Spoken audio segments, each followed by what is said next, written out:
What's going on, guys? Welcome back to WWE Network and Show, where I, Graham Jason Matthews, break down all the original content I watch on the WWE Network. Today we're talking the latest episode of WWE Break It Down, featuring R-Truth. Now, these episodes are always very well done, because it kind of gives you an extensive look at some of their favorite matches and moments in WWE. R-Truth, they did a whole 24 on him earlier this year, which I did break down here on the channel, and you can go check it out under WWE Network and Chill, my WWE 24 reviews, whatever. That came out back in February. But then, I probably realized this at the time, but I forgot what year Truth debuted in WWE as K-Quick. It didn't dawn on me until I watched this, when they show, I think, his debut match on the November 16, 2000 edition of SmackDown, that it's been 20 years that he's been in WWE, or not, in WWE, but 20 years since he debuted, because he was around up until, 02, I think they let him go, 01, 02. He didn't come back until 08, so, that's still the better part of the last 2 decades. He was gone for about 6-7 years, and then he went off to NWA, TNA, among other promotions, and then came back in 08, and he's been with the company ever since. So that's still a very long time, maybe not consecutively, but anyway. So they do show his debut match, I believe it's his debut match, teaming with Road Dogg against Dean Malenko and Perry Saturn on SmackDown. He talked about how he was in developmental back at the time for WWE, and he went into more detail about this in the 24, but he kind of retells the story again here. He was in developmental in Tennessee, which at the time was MCW for WWE. That was their NXT back in 2000.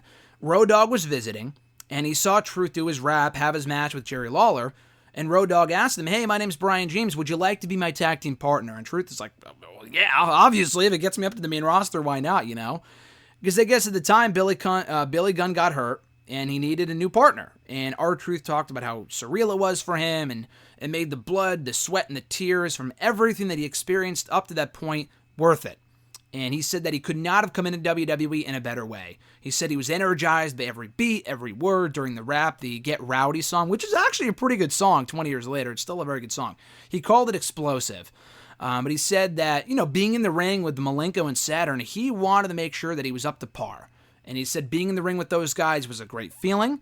And after the adrenaline wore off afterward, he talked about everything that happened. He kind of broke down what happened in the match. And I don't know if that would become a regular thing for him, but it certainly did happen after this match, kind of realizing, holy shit, I just wrestled on SmackDown against Perry Saturn and Dean Malenko, Really cool stuff.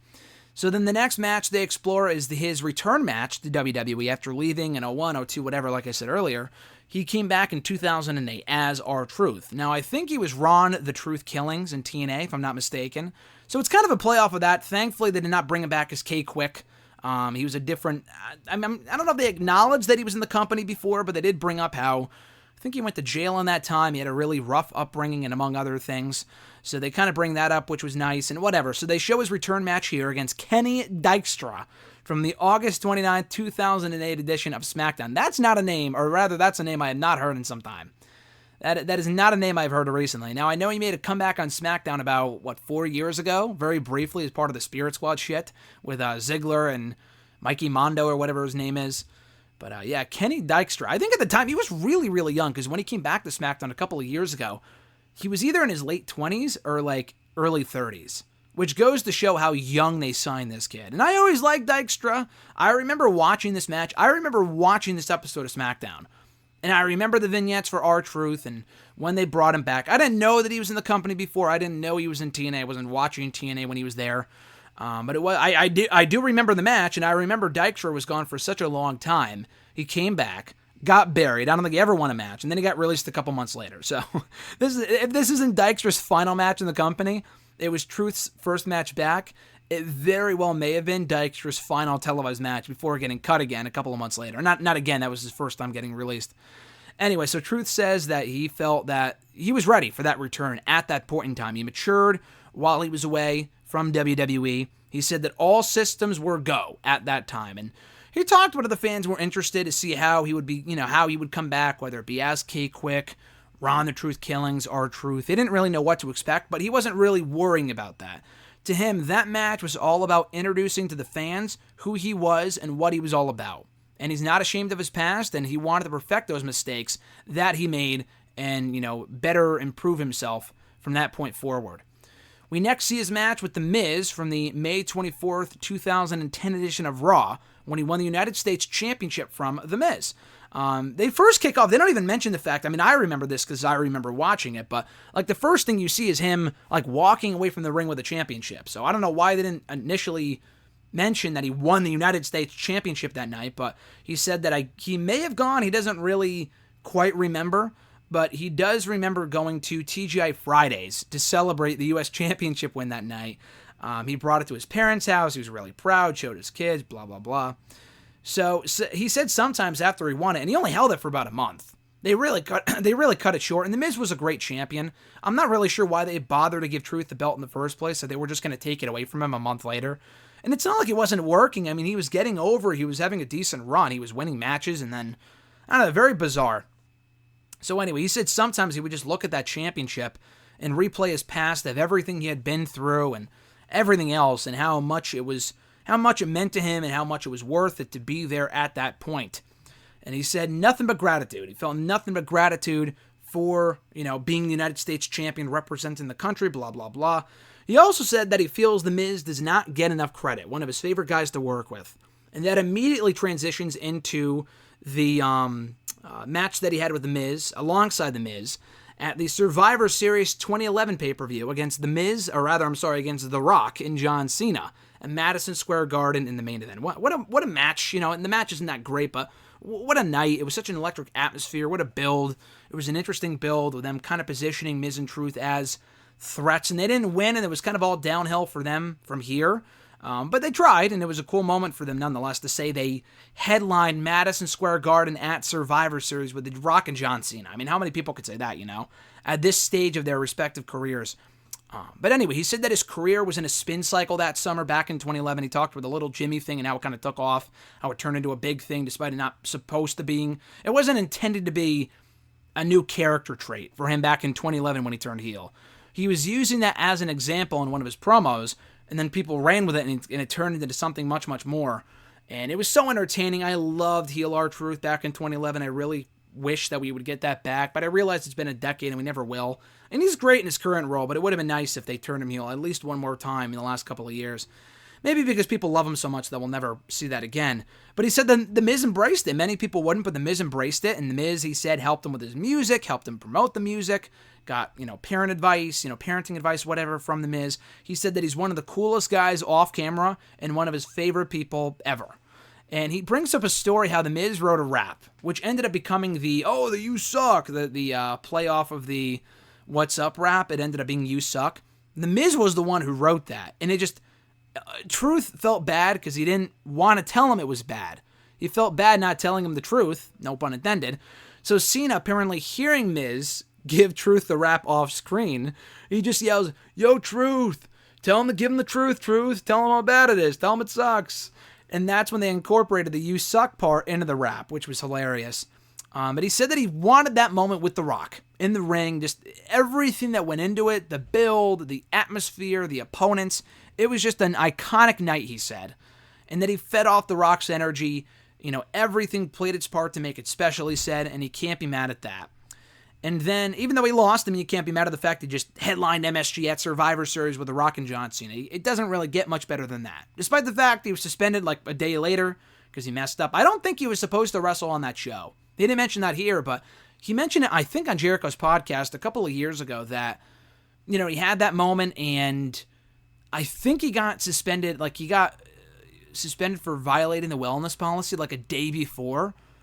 But they wanted to use him for the pay-per-view, so they just waited until after the pay-per-view to announce it, and that's when they had The Miz attack him and write off, their feud to write off R-Truth for a month, which was a shame because he had a lot of momentum. So had he not gotten suspended, who knows? A lot like William Regal, where he would have gone had he not gotten suspended. Maybe that's why Miz and Truth didn't win. I'm sure The Rock and Cena would have won anyway, but maybe there would have been more to it if Truth did not get himself suspended. But anyway, the final match they break down here is the finals of the Mixed Match Challenge Tournament. Good God, that shit was terrible. Thank God we've not seen it since, but that show was just... It started out fun, but the second season was terrible. One of the highlights, though, was him and R-Truth and Carmella. They worked very well together, and it kind of benefited both of them because they weren't doing anything at that point. Truth, I think, had been off the show for like a month. He got hurt, or not a month, I'm sorry, a year. He got hurt in late 2017. He was off the show for a long time, came back with Carmella, kind of did their thing as the Mixed Match Challenge stuff. They won the whole thing, of course, beating Jinder Mahal and Alicia Fox. The funny thing about this one, where they break it down, they don't even talk about the match itself. They just show Carmella pinning Alicia Fox, and that's what won them the match. They just kind of talk about the relationship that Carmella and Truth have had over the last year and a half. And that was from the TLC 2018 pay-per-view, by the way. They kind of show the Dance Break debut when they were hosting like Truth TV with Daniel Bryan or something like that the first time they did the Dance Break. And he said that Carmella is one of his best friends now, and she's like a little sister to him, and that she says, or rather he says about her, that she does not get the credit that she deserves for being as good as she is. They had a chemistry, and everything they did during that partnership was natural. And she said, or rather R-Truth said, that that partnership changed both of their careers, and it definitely did. Because from that point forward, Carmella's been more of a regular on the show. I mean, she hasn't won any championships, I don't think, since then, but actually she did. No, I'm not, that's a lie. She won the 24/7 championship from R-Truth back in October or November or whatever. I think it was back in October or September or something like that. So yeah, she actually did win a championship. And yeah, they both benefited from it, and they, stuck together through the 24/7 championship silliness. And, R-Truth, even before the 24/7 stuff, went on to win the United States Championship in March and held it for like a month or so. Maybe not even, but he held it for a little while. Maybe like a little over a month before losing it to like Samoa Joe, I think. But anyway, he said that, it really reinvented both of their careers, and that the people miss Fabulous Truth. And then they kind of recap his entire career, and he mentions how it's crazy that it's been 20 years since he debuted in WWE, and he says it's something to look back on and make better. It's something to look back on and just improve upon and continue to move forward. So I thought this was a good episode. Truth is awesome. He's very entertaining. I don't know if it's one of the longer episodes, but I think the last one we broke down, the AJ one, was like 10 minutes. This one was more of a 15-minute one with more stories from Truth, which was appreciated. It was a good episode. So as we celebrate 20 years of R-Truth in WWE, go back and check out this edition of WWE Break It Down right now on the WWE Network. Now, I don't know if it includes it for free. I'm not sure what's free and what's not. I know like Raw Talk is free, among other shows like recent Raws and SmackDowns. I don't know like if this would be for free. I assume it is. Obviously, the pay-per-views wouldn't be, but the free tier is available, and you can watch this, I think, for free right now on the WWE Network. But anyway, good stuff. Check it out right now on the network, and thank you guys, as always, for checking out my reviews right here on Network and Chill, as well as the rest of the channel. You can like this video, drop a comment, share the video, and subscribe to the channel for more content, more daily content, that is. Be sure to hit that bell icon as well to be notified every time a new video is uploaded. And we should be back tomorrow with my review of the WWE 24, the Final Farewell for Ric Flair episode. That's, I think, going up first thing tomorrow. Actually, first thing today. I'm recording this on Saturday. It's going up on Sunday. I think it's up now as we speak. So check that out. And yeah, and I think my review should be up on Monday. So keep an eye out for that, as well as the MC Rewatch reviews. Next episode, I think, goes up on Tuesday. In addition to my review, I probably have Raw Talk if we're going to continue doing that. I'm not sure yet. But yeah, the MC Rewatch review series continues on Tuesday with our review of Phase 1 of the entire MCU. So keep an eye out for that from myself and the doc, Chris Mueller. Until next time, guys, have a great rest of your weekend. Enjoy NXT TakeOver in your house tonight.